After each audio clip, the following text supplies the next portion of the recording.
TV show गुम है किसी के प्यार में के लेटेस्ट एपिसोड में हाई वोल्टेज ड्रामा देखने को मिला। कहानी की शुरुआत होती है जब नील तेजू से मोहित के हार्ट अटैक के बारे में पूछता है। वह यकीन नहीं कर पाता क्योंकि उसने मोहित से बस कल शाम ही बात की थी।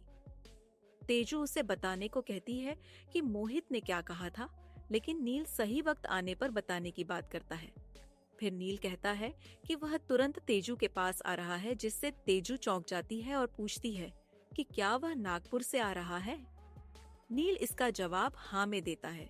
नील फिर वेदांत के बारे में पूछता है तो तेजू बताती है कि वह लगातार रो रहा है।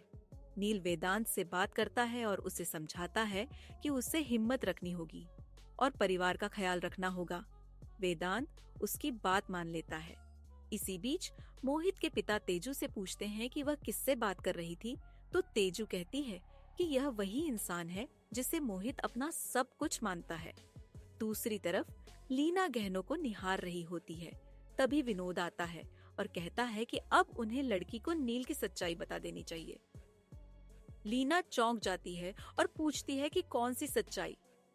तभी नील दरवाजे पर दस्तक देता है। इसी बीच प्राची नील के पास आती है और फोटो एल्बम के लिए एक तस्वीर चुनने को कहती है। नील अपने माता पिता के साथ वाली एक तस्वीर को देखकर गहरी सोच में डूब जाता है। फिर विनोद लीना को बताता है कि नील उनका जैविक बेटा नहीं है। यह सुनकर लीना भड़क जाती है और कहती है कि यह बात कभी बाहर नहीं आनी चाहिए। विनोद उसे याद दिलाता है कि उन्होंने नील को सच बताने का फैसला किया था, लेकिन हर बार लीना ने उसे रोक दिया। अब लीना साफ कहती है कि वह यह सच कभी नहीं बताएगी और विनोद से भी कसम लेती है कि वह भी यह राज किसी को नहीं बताएगा।